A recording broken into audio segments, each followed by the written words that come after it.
Isn't that true? We really don't need another mountain. Hi, everybody. I'm Beatty and welcome again, my friends, to the Ask Beatty show. For over 35 years, I have treated thousands of men and women and children and couples and families. And the primary reason why people actually contact me is to try and really work things out, to try and ways to love oneself and to love each other.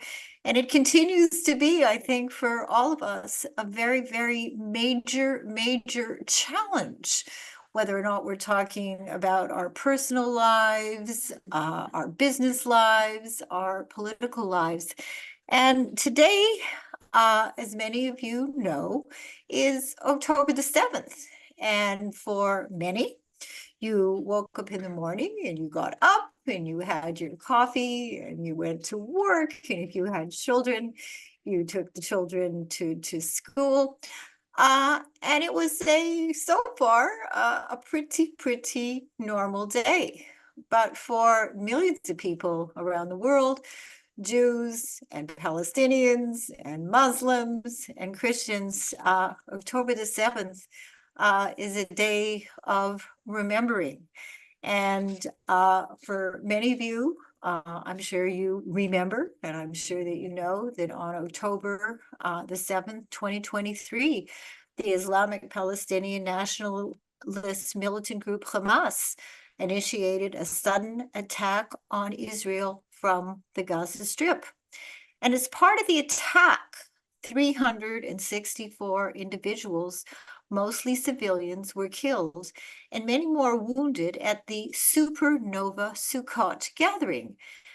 Just imagine you're at a music festival, you're out with your friends. It's going to be a fun, cool day.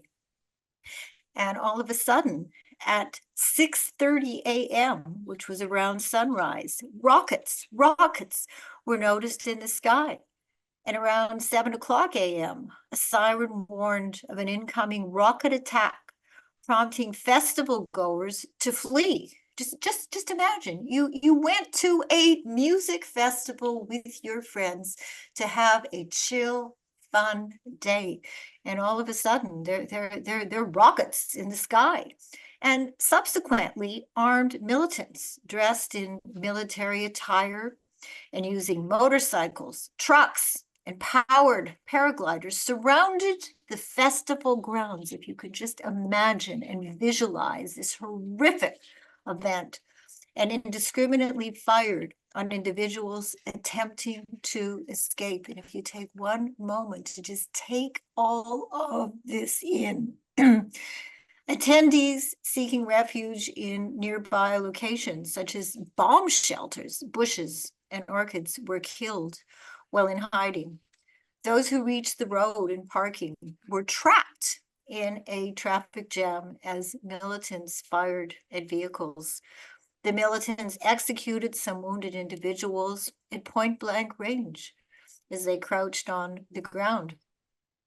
And the details of the whereabouts and condition of the hostages, they're still hostages, are not publicly known. And the massacre at the festival was the largest terror attack in Israel's history and the worst Israeli civilian massacre ever. And if you're curious about the numbers, 364 civilians were killed by Hamas and many more wounded at the Supernova Sukkot music festival. 254 people were hostages and taken, including 2 Americans. 4 Americans were murdered. And 97 hostages, this is a year later, still remain in Gaza. More than 1,200 men, women, and children, including 46 American citizens from more than 30 different countries around the world, were slaughtered by Hamas. This is the largest massacre of Jews since the Holocaust. And by the way, girls and women during this horrific attack were also sexually assaulted. And what about in Gaza? Because we can't forget about the Palestinians. We cannot forget about the people, the civilians living in Gaza. 41,825, these are the current numbers, were killed, and 96,000, almost 97,000 people were injured.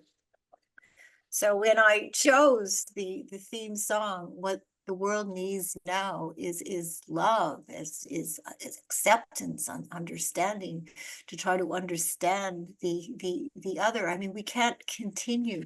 We can't continue in the way that we are continuing, politically or personally. And for those of you who listen to the Ask BD show every single week, of course, now I've been hosting it now for over 12 years. I still continue to talk about the 3 women who are murdered every single day by their so-called intimate partner. So what is it that is going on here? And much more importantly, what are some of the things that we really need to do to bring about acceptance, to bring about understanding, to bring about some compassion, regardless of our differences, religious differences, political differences? We've got to find a way, right? We've got to find a way to come together. Well, I have a very, very special guest today. My guest is my husband, Jim Bredos, who is a sociologist and a criminologist. And he is also the host of an amazing television show, The Radical Imagination on MNN. And this is really a show that you need to tune to. You really need to tune into and listen to. He has guests from all over the world. They talk about everything from politics and the Middle East and arts. And it is an educational show, and a show that is well worth watching, and that is The Radical Imagination. And he is also the co-host of a show in the Hamptons called Real Talk.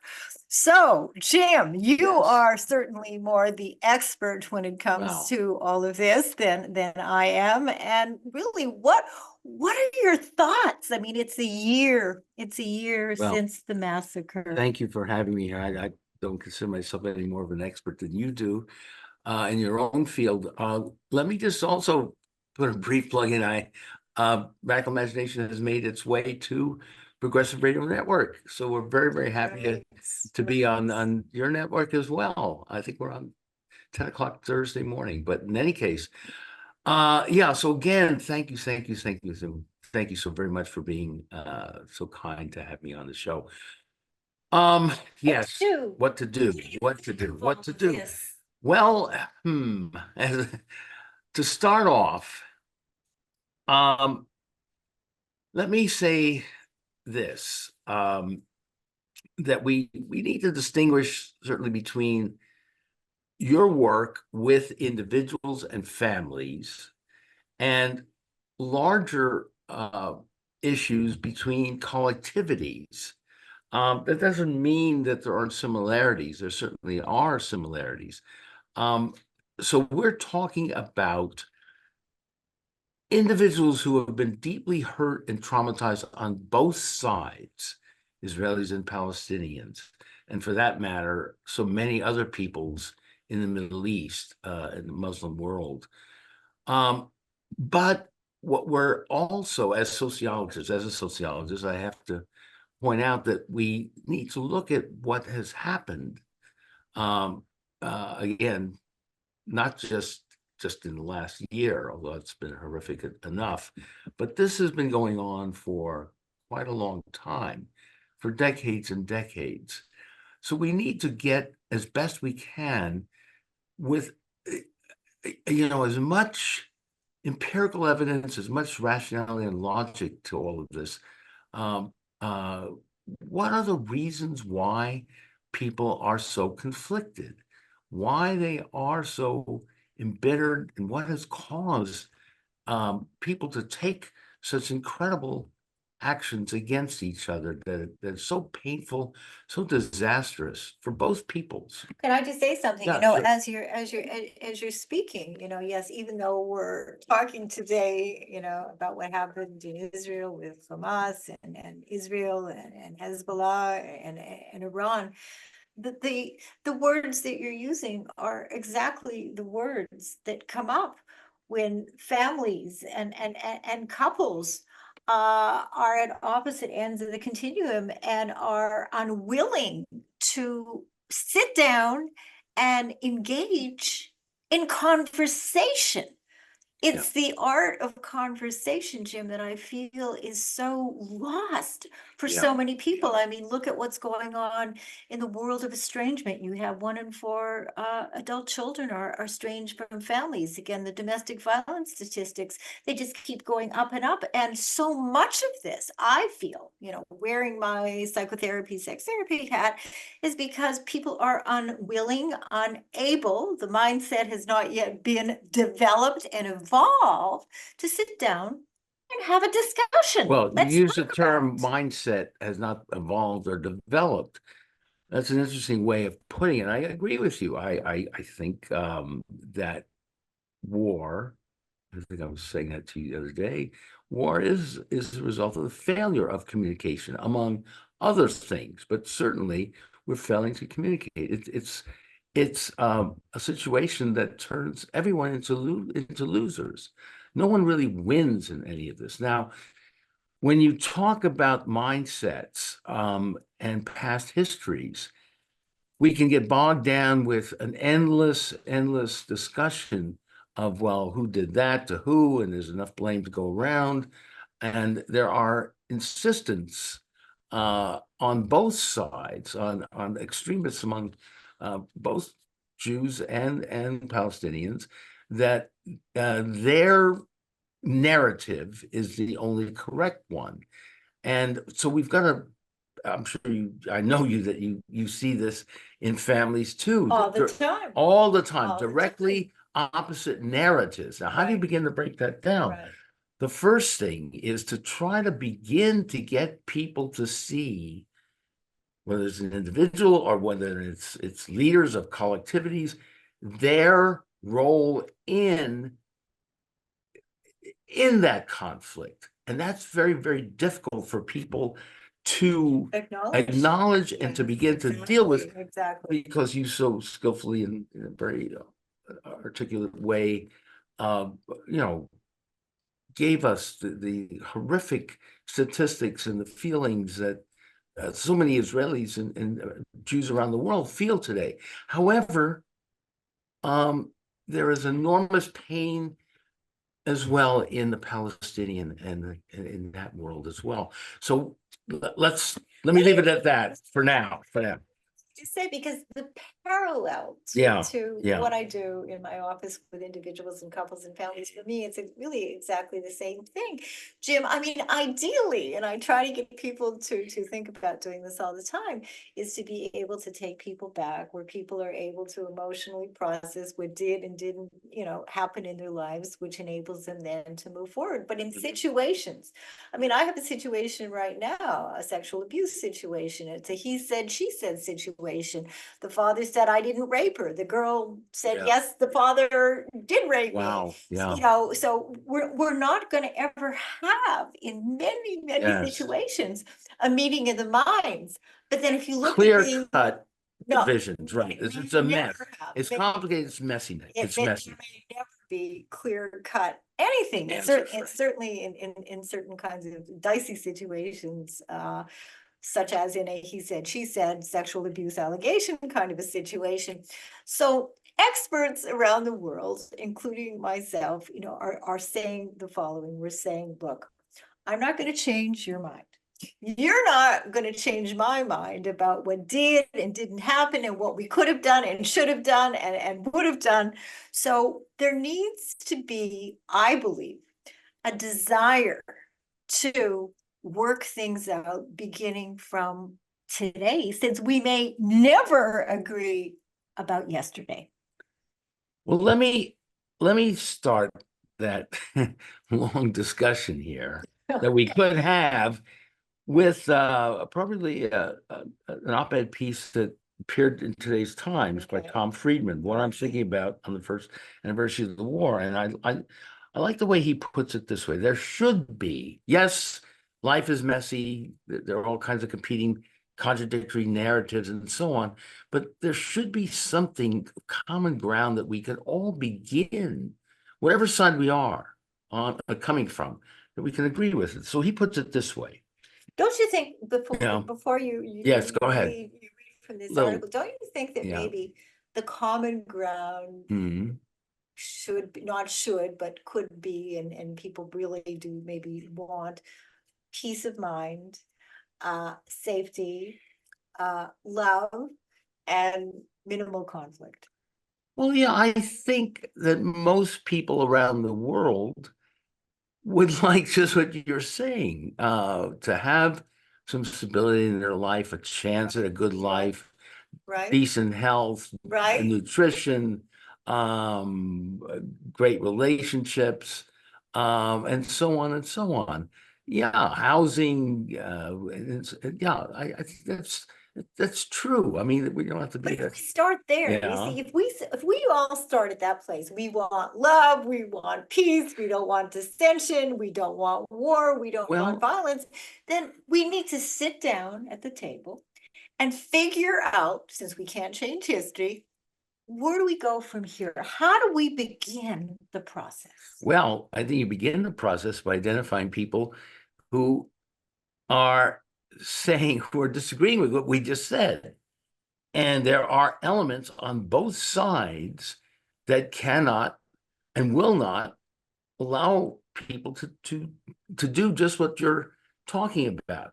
And I'm referring to extremist elements who, for example, on Hezbollah's side and Iranian side, who believe in an ideological, theological viewpoint that heretics need to be demolished, to be killed, and that especially Israel and Jews are a cancer to the region and that must be removed. Now, let me just mention So let me what just let Friedman me is. just ask you. All right. So let me just Let ask me you get this something. Friedman Okay.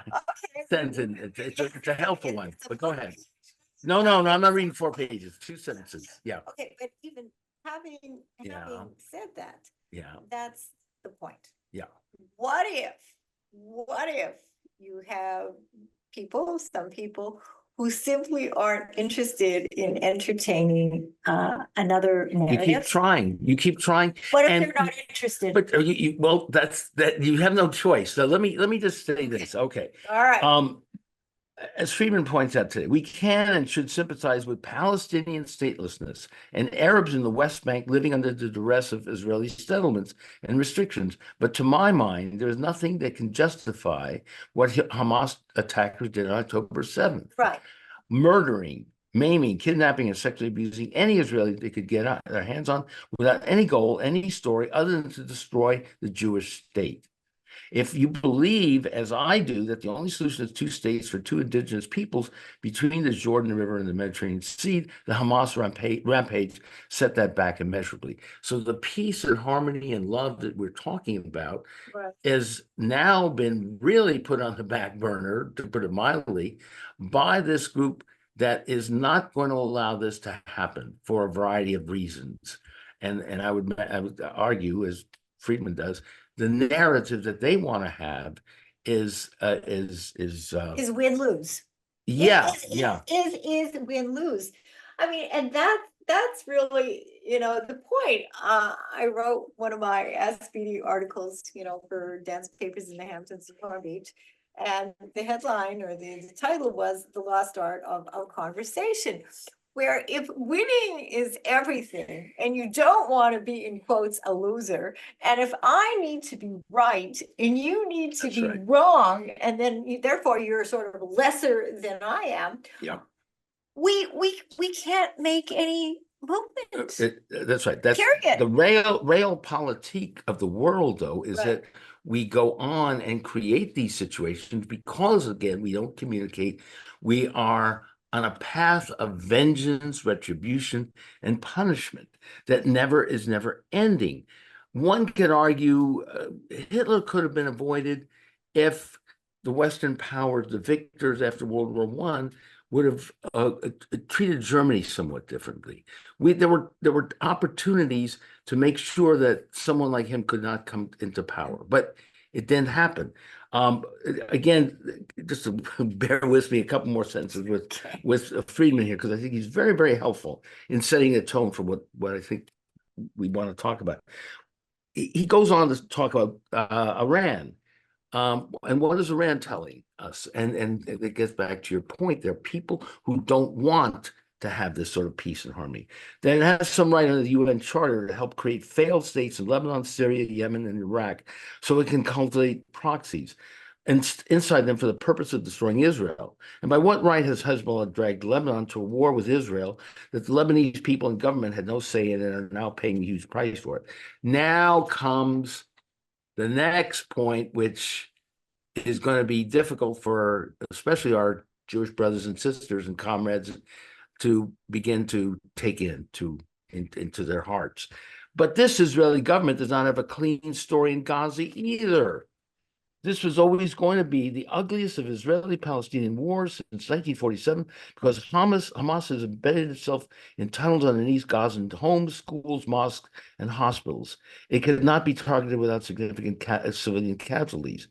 So this was not the Israeli government under Netanyahu steadfastly has refused to do that, to create an environment in which there is a possibility of a two-state solution. It still has not told its people, the Israelis, its army, or its U.S. arms supply what it wants to build in Gaza in place of Hamas. Talk about communication, the inability to even communicate with your own people. This is now the Israeli leader.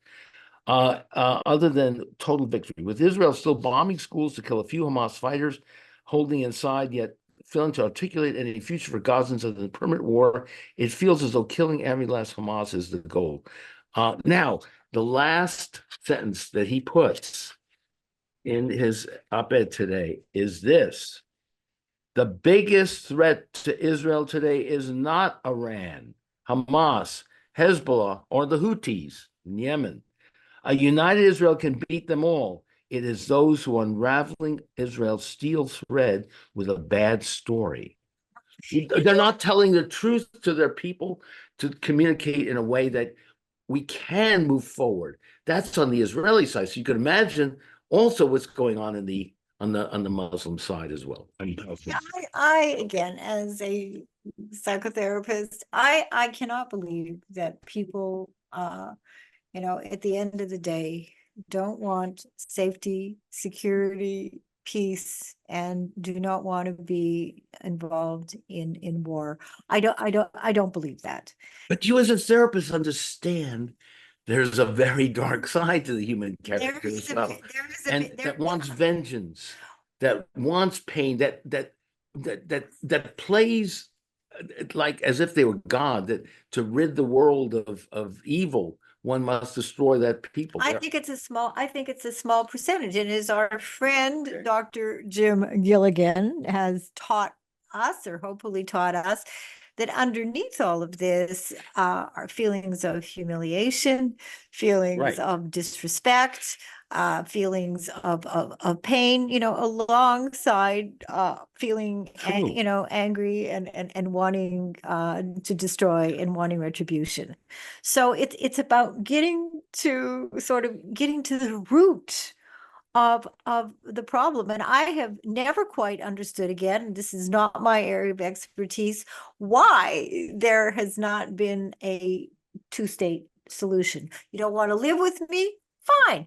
Let's have two states. You do your thing. I'm going to do my thing. We can coexist peacefully. I don't really, truly understand, again, not being a scholar in this area at all, why this has not been able to happen. Well, let's put it this way. But whatever, yes, we don't have the time to go into the whole scholarly debate about all this stuff, but let's just simply put it on the line.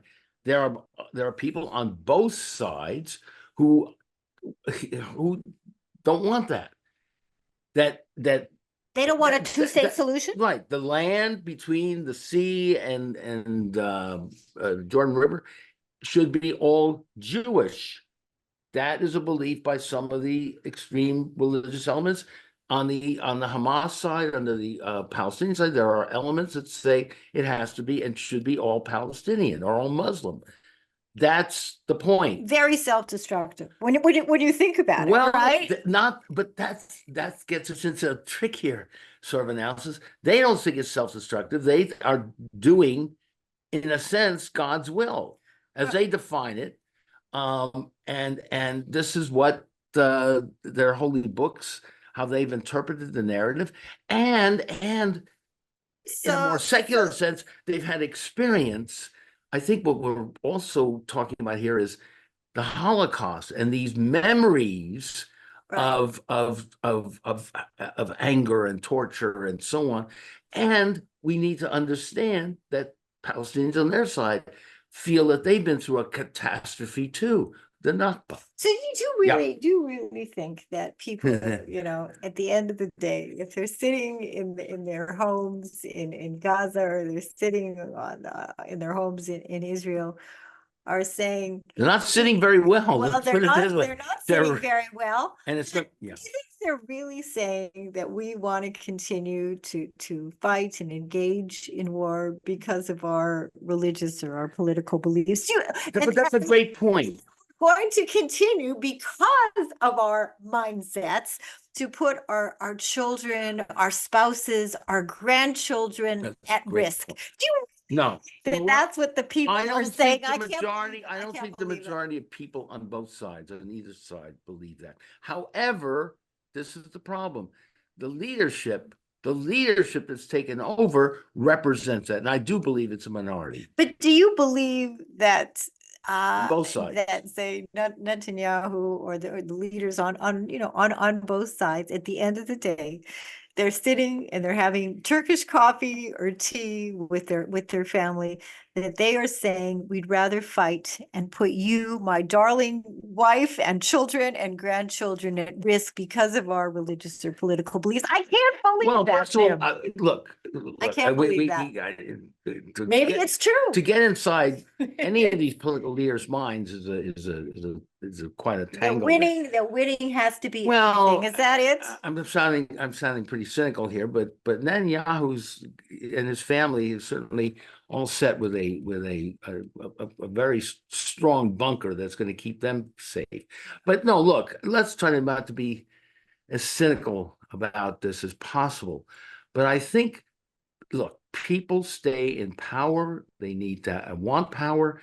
It's very intoxicating to be in power, and it's hard for some to give it up. But look at the consequences. And I want to tell my listeners, and you've heard this story, a very, very an interesting breakfast that I had with two Palestinian women. And by the way, I want to not forget to mention that my childhood friend, Vivian Silver from Winnipeg, Canada, she lived across the street from me for my entire childhood, who spent her entire adult life fighting for peace in Gaza with the Palestinians. She was involved in peace movements, was murdered at the music festival.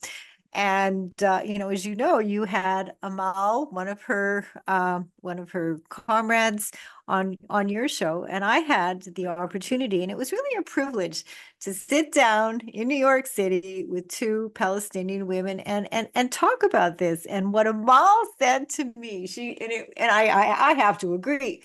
She said, if we were to get rid of all the male testosterone, she believes that we women would be able to find a way to come up with a win-win resolution. And this is a woman who's an activist, who's a Palestinian, who's a professor, living Israeli Bedouin, living in Montreal. Yeah, and that was her, was her feeling, and I have to agree. Well, I think that's, with all the respect, and I love her very much too, I think that's probably an overstatement. I think the reason that maybe some women have not been as I think, look, traditionally the role of women in most societies is life-giving, obviously, It's to and nurture, yeah. right? However, Right, we've certainly right. had, I mean, Golda Meir was certainly a very, very tough leader and in war. We've had a Margaret Thatcher. I think a Hillary Clinton would have But been typically, but they haven't had many opportunities. like to fight. Well, look, I think it's too simple minded, quite frankly, and you can't just blame it on one particular group or one particular gender or this and that. What I would like to see, though, is a mindset that transcends gender and age Right, and right, ethnicity and right, nationality right. and realize that we're in this all together. Now, you mentioned Vivian Silver, your dear friend, who was murdered among hundreds of others on October 7th. And uh, her son has taken up the cause. Yes, he Now, this is has. the Yes, last, we and I met promise him in New York. we met in Yes, New we York, did. We did. and this is, I promised my last reading of anything from anything, but this is so powerful. This is Yeah, unbelievable. yeah, Um, um, now this is Jonathan, her son, yes. um, visiting her house where she was taken and so on. Jonathan And murdered. and murdered. Yeah, looked up at the sky through a crack in the ceiling. The second level of the house where his children used to sleep when they visited for holidays was entirely burned. Sunlight filters through. Another person could come here and say, "This is the reason to kill Palestinians." Now I think we're getting to what the core of what you're saying, Beatty. How do we deal with people who are so angry, so intent on revenge and fearful and so on, and hateful? Another person would come here and say, "This is the reason to kill Palestinians." To see what has happened in this house to his own mother. Jonathan said, "I stand here and say this is the reason to fight for peace." Yes, of course. So this Of won't course. happen. Well, you say, of course, Of course. but it's, well, so this won't happen again. He believed that the cycle of grief could twist into something new, Yes. profound. This is the center of what I think we're trying to talk about today. Exactly. How do we turn grief into something new that, okay, last, I promise. Israelis always tell me that when the hostages were brought into Gaza, people cheered, right? He's talking about the Gazans now. Yes. I think the same people, this is the answer to your question, Right. will cheer when we bring peace. Yes. If the very militants who destroyed his kibbutz came to him, the very same ones that killed his mother and who destroyed his kibbutz came to him now saying they were ready to negotiate for peace. Right. Unbelievable. You know, Jonathan, last sentence. Jonathan told me he would listen openly. Come, quote unquote, he said, yes. even if you killed my mother before. Yes. Well, he's wow. He's amazing. And I had But an is he? opportunity. I had an opportunity yeah. to chat with him a little bit Yeah. at the memorial.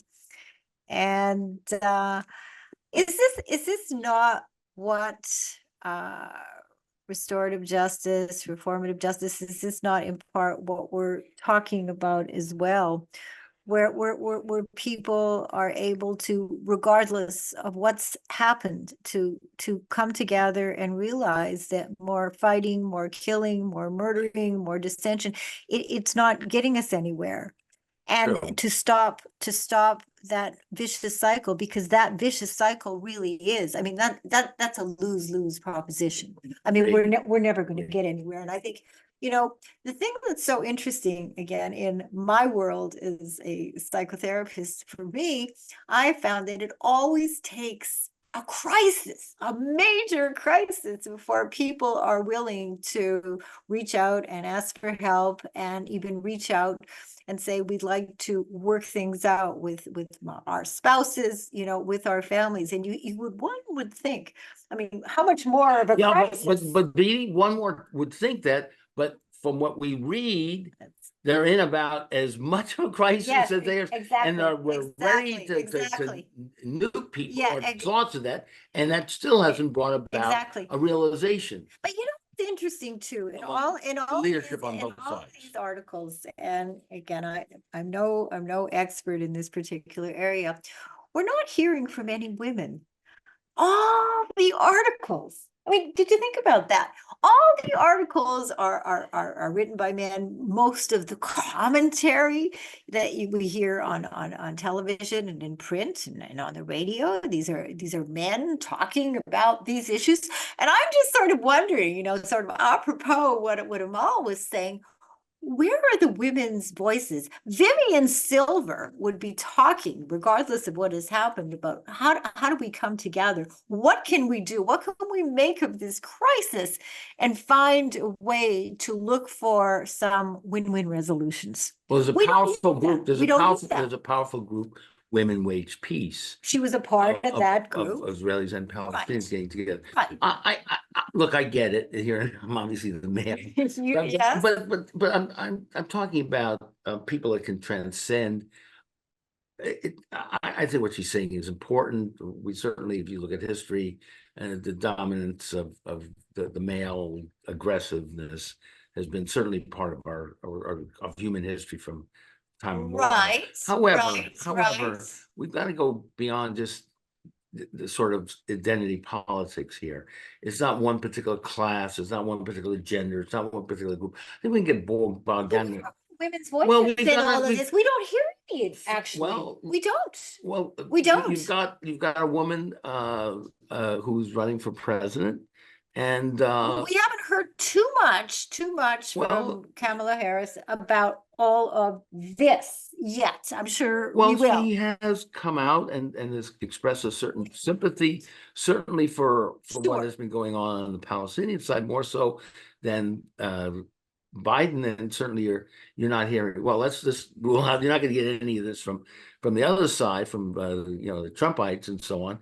But look, I'm not. I think that a point can be made on that. But I think what we need to all see, whatever age, because if you start looking at young people now, Right. if you look at Right. young Israelis, the Right. surveys have shown that they are much more conservative and right wing than your friend Vivian, than an older generation. That's pretty scary. Well, but Because there's work to be done to try, but that doesn't mean young people are wedded to, people are still forming their opinions, and I think they need alternatives, and that's what I think you're offering on this show. And it's very, very important, whoever it may be, to point out that there are ways of resolving conflict and struggle in Right. creative, more loving ways. It's not going to happen overnight. And this is why, people who've been listening to the show now for 12 years, they hear my weekly mantra of being willing to acknowledge, address, and resolve, as best as we can, even though we can't change history. The issues that continue that to get in the way of our life, our relationships, personally, professionally, politically. And it's an important mindset. And the other thing, when people will ask me all the time, they'll say, Beatty, what do you think are the most important ingredients that make or break relationships? And I am convinced, and in our conversation, I mean, it's really clear that the answers are communication and problem solving. If we're not willing to talk, if we don't have a resolve and a commitment to solve problems, it's never going to happen. Not at home. But I would add that the communication has to be involving a vision of hope, and a vision of justice, and a vision of a better life to come. That hasn't happened. That's what Friedman is talking about. That hasn't happened. Right. With Netanyahu. It's a dead end. Right. And that hasn't happened with the Hamas leaders as well. I just wonder, what it would be like. I'm just sort of imagining something that probably would never happen, where, Israel would be able to sit down with Hamas. The leadership of Israel would have a conversation, not that they wouldn't sit down, but that they would be willing to sit down, talk about this, and talk about what do they want for their families in generations to come. What do they want for their grandchildren? Let's forget talking about the land for a moment, but what do they see the vision for the next generation? I can't believe, Jim, if we had these kinds of conversations, that the Hamas leader, the Israeli leaders wouldn't say, we want a better I life. want to burst your bubble. The Well, present leadership, I would hold very little hope you of that really believe, happening. you Absolutely. really believe Absolutely. that talking They don't want to. For the- They're not interested in that. for Now the- you could maybe work out some conversations back channeled, and you could work out maybe some economic something. That's not economic. No, I'm well, talking it has to be. You mean to say, do I you mean mean to to say say, that, and yes. we don't know because we've not sat down with the leadership of Netanyahu is either. beholden to a religious fanaticism, and so is the Hamas leader. But I Absolutely. still cannot believe on a No. human level that if you sat down with Netanyahu and you sat down with the leaders of Hezbollah and Hamas, and you talked about not the land, about politics, that you talked about their children. And you talked about their families. You talked about their wives. Sweetie pie. This is a martyr. This is a martyrdom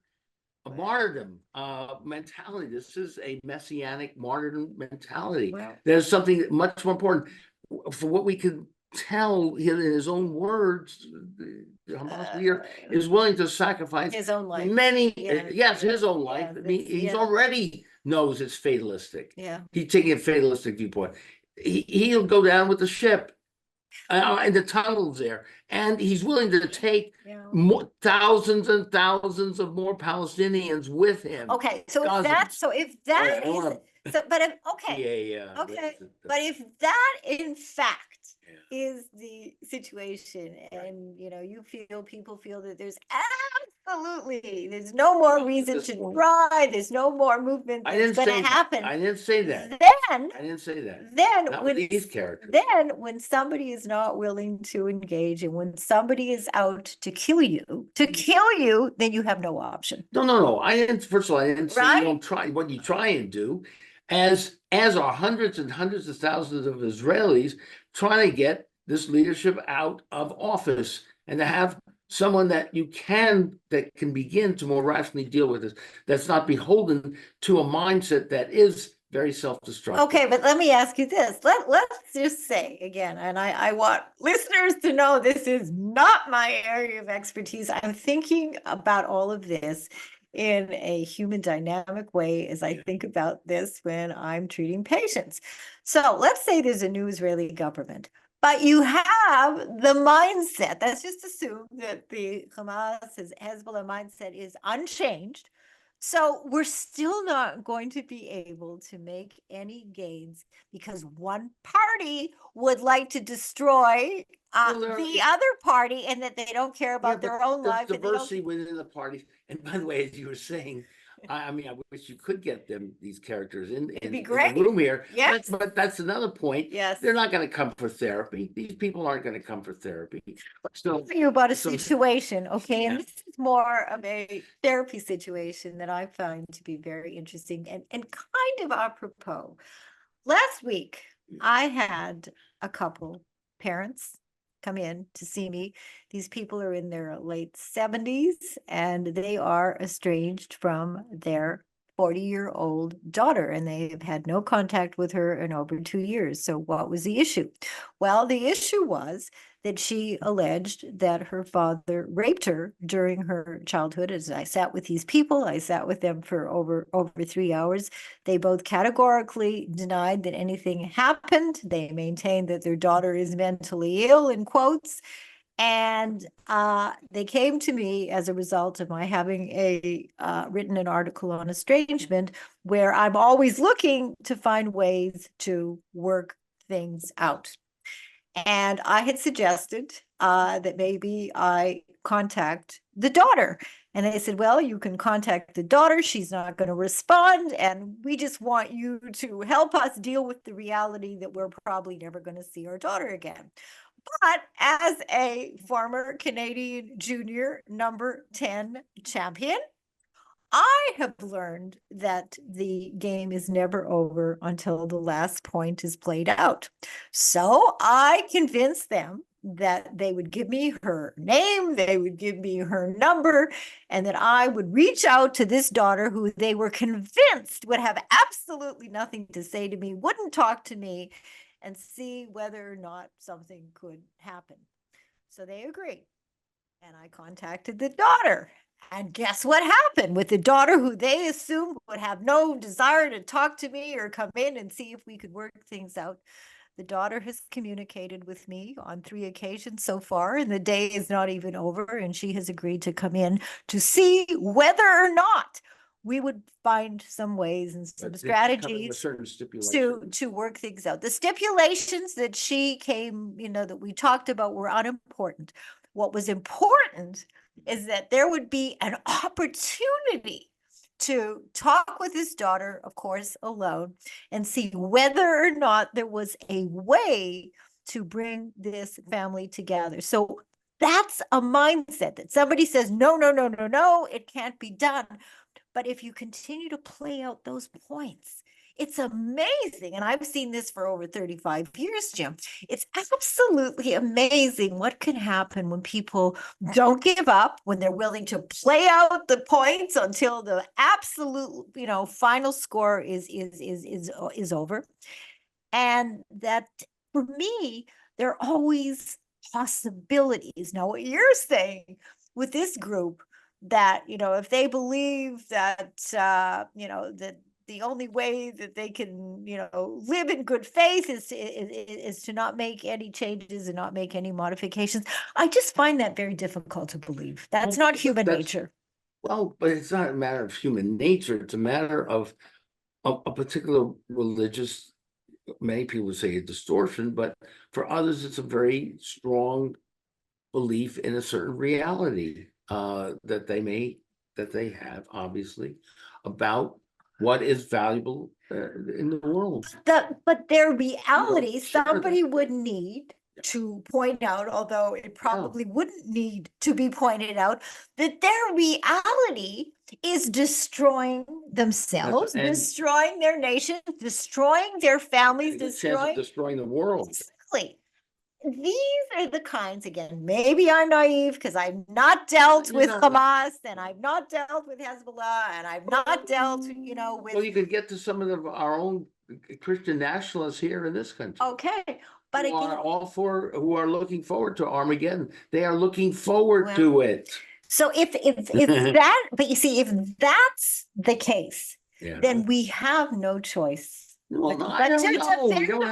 We have to fight like hell to make sure that they don't take over the country. But they can have their beliefs. This is the important part. You mentioned Jim Gilligan before. Whatever Trump, whatever Harris, whatever these characters believe, it's the power to impose those beliefs, make them dangerous or not so dangerous. You see, I just think that even having these kinds of conversations, I always wonder, regardless of, what people are bringing into their therapy sessions, I always sort of wonder, and even with the show, like, what's the takeaway? And I end my show here on the Progressive Radio Network every single week saying that I'm hoping that there's some little thing, it could be minute, little thing that would give you another perspective, an aha moment, something that I've never quite thought about before that can improve the quality of your life. As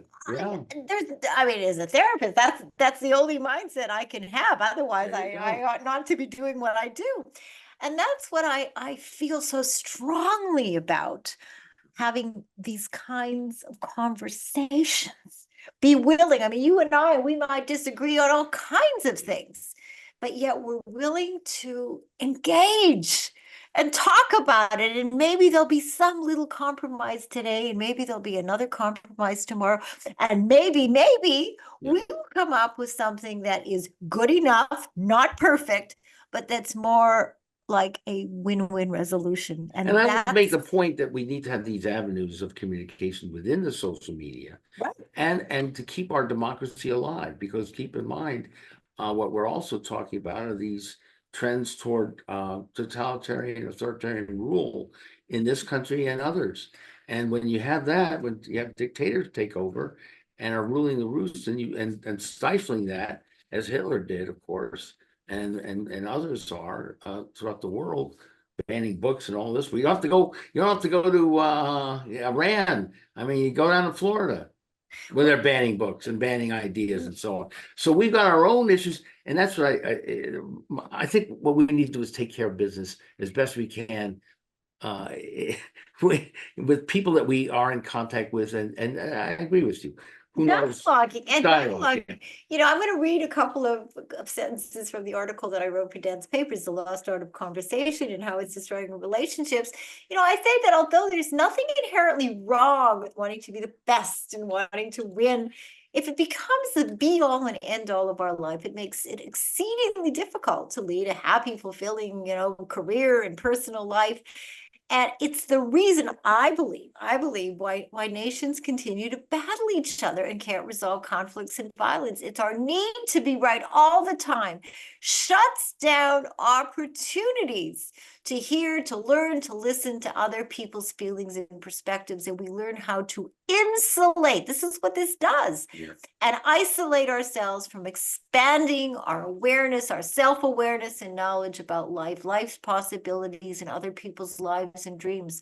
And what it also does, it exacerbates our fears and narcissism. It increases our confusion about what is right and wrong, and it makes it exceedingly difficult to develop respect, empathy, and compassion for the other. Well And these put. Well things, put. these are things. Well, you're my editor, and No, but anyway, no, yes, it is well put. it is. But again, you got to realize that people who are not going to do what you're saying there also have a dynamics that's very destructive within their personality that has been there for many, many years. And we don't have to go too far to imagine who we're talking about here, but there are many others in this world. So how do you reach those sorts of people and open them up and so on?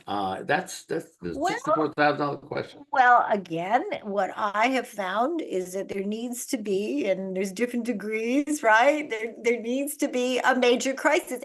In all the years, Jim, Yeah. nobody has ever called and said, Beatty, we want to come in and see you because we want to improve our communication and problem solving skills. It has never happened, and it is never going to happen. It's always an affair. It's domestic violence. It's something horrible that's happened within the family or within one's, you know, So, oneself. absolutely. Crises are opportunities. They are real opportunities. So the next step is politically, what can the United States do, or allies, to open up some creative opportunities on both sides? And that's what I really have against. I got to put this 2 cents in here. Okay. So many of the lefty student demonstrators, who I have always identified with, are not capable of doing that. They're too one-sided, they're too biased. They've lost that capacity to have critical thinking on this, and they're hurtful toward not only the Israeli side, but to both sides. You've got to open this up and realize the hurts on both sides. So exactly. And I remember when I was a school social worker in the inner city schools in Montreal 1,000 years ago, we used to do role play and reverse role play so that the kids, they would be able to role play their feelings, their anger, their upset, their hurts, their love, or whatever. But then we were able to get them to put themselves in the other person's shoes to be able to help them gain some awareness and compassion and empathy for another person's perspective. You know what? That is such a great idea. Maybe we should have another presidential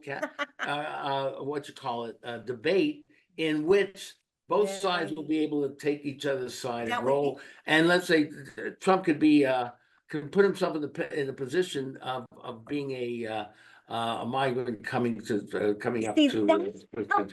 Yeah, that's the point. But don't get it. We're so busy. He's a total bubble, but so are most of these people. And so self-involved and so narcissistic, and for lots and lots of reasons, we do need to take care of ourselves. But being able, I mean, this is what the definition of empathy is: being able to put yourself in somebody else's shoes, and critical thinking, and try and imagine the world, as you say. Radical imagination, radical and radical love. love. And radical love.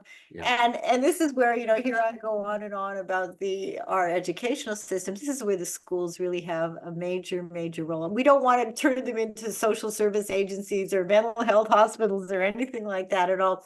But we have the kids for so many hours every single day for so many years. And I think that this kind of dialogue, this kind of critical thinking, this kind of communication, problem solving, discussion. I mean, these are things that really do need to be a part of our educational system so that the little kids, as they did in Montreal a million years ago when I was working with them, that they had an opportunity to learn what I believe, Jim, are the Right. most important skills, the skills of emotional communication and Guess problem what? solving. I Yes, totally agree. Yes. Not just with the little kids. Bring this on to the parents, the parents, of the course. big kids in the Senate and the And- House Yeah, exactly. and the Supreme Court. No, And get these characters to take the exactly. course. Yes, but you see, No, yeah, I'm they being don't need serious to. here. You This see, is but they don't need to do it. You know why? what do you mean they Because need. Of course, they're the ones that no, they they don't won't need do to. it. They don't need to because there are no. We continue to enable their Yeah. bad behavior. Okay, and Yeah. there's no pressure for people to really behave differently. Certainly, people who are in very powerful positions. And that's why they're so disrespected too. Which Well- only feeds their own little bubble. But anyway, that's a, so To be I a think- very I think interesting, we opened up some conversation. I just do hope, whether we're talking about politically or personally, that people are really, maybe could take some of this in and that you are actually willing to sit down and have tough conversations where you can have discussions and conversations and make some trade-offs and compromise with the goal always to be a win-win and learn resolution. to live and laugh with each other. No, exactly. Share food, dance, song, Exactly. each other's Yeah. music, and so on. Exactly. Well, it's 3:58, everybody. I cannot believe that the time has come and gone. And I want to thank you all so much for listening today. It was a tough day thinking about my friend Vivian Silver, a tough day just thinking that a year ago, what happened when all these people went to a music festival, and look at the consequences of what's gone on in the last year. But I do want to leave you with my 2 weekly messages. And the first, of course, is to do everything that you can possibly do for yourself to continue or to try to live your life in ways that are in your best interest. And of course, secondarily, and this is apropos, not just today, not just October the 7th, that we all need to do a much better job in learning to love each other, accept each other's differences. And if we're able to do this, the world is going to be a much better 5 seconds. place. 5 seconds for me. Yes. Let me leave us. Let's do a concert again with Palestinian Israelis. Done. Great. Okay, Wonderful. that's what we need to do. So goodbye, everybody. Have a very good rest of the day. I'll talk with you next week, as I do every single Monday from 3 to 4 p.m. Eastern Standard Time on the Ask Beatty Show right here on the Progressive Radio Network. Love yourself. Love each other. Bye-bye.